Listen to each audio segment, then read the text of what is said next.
What we're dealing with in the Gulf of Mexico is an oil volcano. And I've said that I use that term for it because it's called a batholith, which is abiotic oil that's down 5 to 6 miles. And it's below that is a giant reserve of magma, which is liquid rock.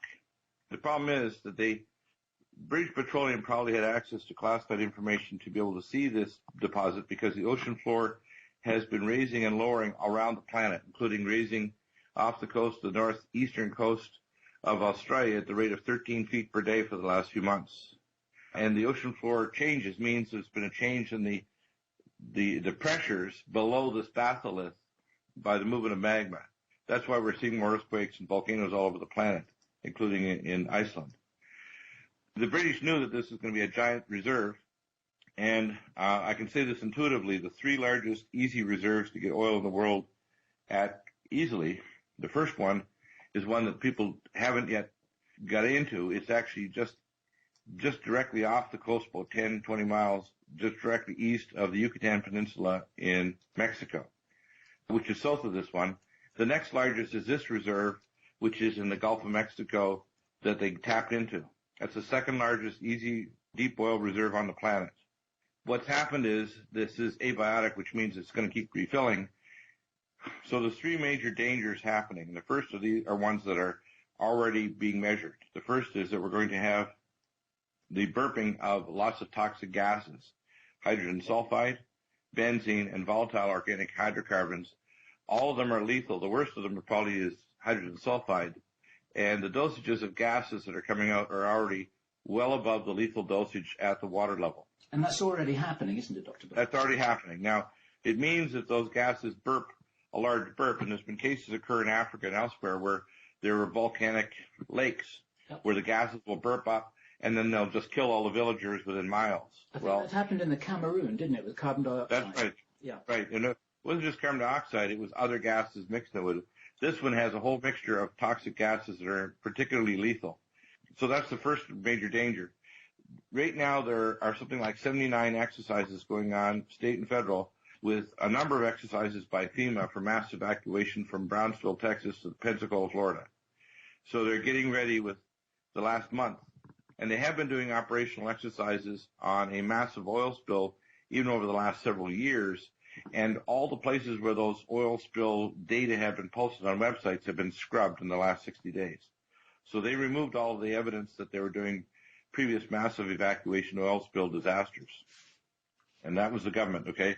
So that's the first disaster is gas. The second, and we're going to have on the third hour today, Dr. Tim Ball, who's a climatologist from Vancouver, Canada, one of the top in the world. And his major danger, I'm going to call this talk the skin of the oceans talk, because what happens is when the oil comes up, especially with this Corexit dispersant, which disperses it, it actually puts an oil layer over the top of the water so your evaporative water losses drop. It also will increase the heat absorption of ultraviolet light and infrared light into the Gulf of Mexico, so it'll increase the number of hurricanes and major superstorms, and it will carry the Corexit and the oil inland when they do occur, but otherwise it may actually significantly alter the ability for moisture to enter the clouds that will then carry it inland to drop water over the crops and the cities in the southern United States, the northeast and the southeast United States. So in other words, we could have a decrease in rainfall that could be affected, and it also is very probably going to affect what's called the loop current escalator that brings warm water from the Gulf of Mexico to Europe to keep Europe from freezing over and turning into an ice age. Is that the same thing as the Atlantic conveyor? Same thing. Right. So the Atlantic conveyor is going to be affected. It's already poisoned, and we're in the danger now that if the Atlantic conveyor is affected negatively, it could tilt it toward an ice age. What's happening in the Gulf of Mexico is British Petroleum were beyond incompetent. They drilled an area in the depths where they knew the pressures were going to be somewhere up to 100,000 pounds per square inch, and it is at least 68,000 pounds per square inch. So they put the wrong pipes down. They put seawater instead of drill mud to try to cut corners. And apparently they modified the blow-up preventer so there weren't even hydraulics on it to close the valve. So British Petroleum, instead of being seized, which it should be done, the company should be seized, we're dealing with a situation now where the people in the Gulf are in danger of not only their industry and their tourism destroyed and their jobs, but also the danger of a gas release, the danger that the Corexit, which is around 800 to 1 million gallons, they purchased all this dangerous material, and the EPA ordered the BP people to stop using it, and they told them they weren't going to stop. Well, all it does is disperse it. It doesn't fix it, and it actually could be more toxic than the oil because they can use fungi and bacteria that will actually bioconvert oil into organic waste. So if they simply seed this from planes over the area, they could have cleaned it up. And they also probably should have consulted the Russians to put nukes in the territory around the drill site because apparently the pipe broke about 1,000 feet below the seafloor, and now it's percolating up, and there's vents up to 5 to 20 miles away from the drill site that are actually coming up to the surface with these giant plumes. So they estimate conservatively 2.52 million gallons per day, and it increased 20% last week when they cut the top of the pipe where it was kinked and tried to put something to capture it, but they don't even have another super tanker ready to pick up the oil. So the second thing that was likely is we're going to have an effect on the water supply and the increased superstorm in the Gulf. But the most dangerous is the third thing that's likely to happen. And I have scientists that have contacted me now and others alerting me inside the government that both FEMA and Homeland Security are very concerned that their scientists are telling them there's a danger of a volcanic tsunami occurring.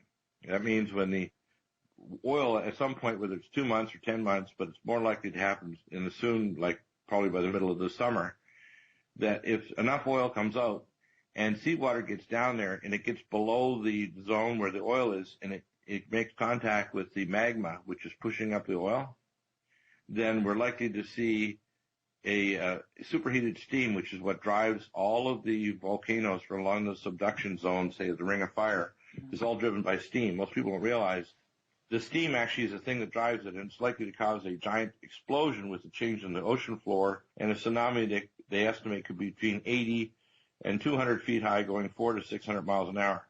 They could carry 50 to 100 miles inland and could cross, because most of Florida is only 50 feet above sea level, it could cross the peninsula of Florida from the western coast of Florida to the east.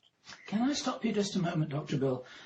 If the oil is coming out at very high pressure, and I have sources that confirm those pressures that you've been talking about, right, I don't understand how the seawater could get down there, because surely what happens is if you fast forward this, then what happens is the pressure is gradually relieved. We don't know whether that's going to be months or decades, but then what happens when the pressure is relieved, then you get an equilibrium situation, and I don't understand how the seawater could actually ever get in the reservoir. Can you explain that to me? What happens is that there's a period of that time when it's fluctuating around the equalization point, where the pressure coming out is equal by the 68 to 100,000 psi coming in, and the seawater will mix with the oil and get down into the area of the bottom of the batholith, which is actually a fractured zone where there's a movement of magma below this giant oil deposit. So, in other words, it's like the subduction zone. We don't know how long it'll take for it to finally percolate, just like a steam kettle. What'll happen is this is what our scientists are telling us, is that the water at some point will get under this area, and it will actually precipitate a steam-generated raising and then lower dropping of the seafloor that will create a tsunami. This is very similar to what Richard Hoagland was reporting on Coast to Coast a couple of nights ago. You may already be familiar with that. No, I didn't hear about that, but I've heard from other sources, right from my scientists that are contacting me, that we're in grave danger of three things: the gas release killing people, the changes in the climate there with superstorms, and then the third thing, which is the most dangerous of all, is a steam-related super tsunami that could occur. The other thing that we should realize is that it's not just the steam. There's hundreds of millions of tons at this particular area in the ocean of methane hydrates. Hundreds of millions of tons. It's all frozen, isn't it? It's all frozen. What happens is that it doesn't need oxygen because the actual chemistry down there, some of the things they're doing could ignite the methane hydrates and cause itself, without these other events like the volcanic tsunami thing, could cause also tsunami. So we have two possible mechanisms that could cause a tsunami to push oil and debris and boats and everything, and oil rigs. And this is the other danger, is it could destroy 40% plus of the oil production facilities in the United States on all those rigs and kill millions of people.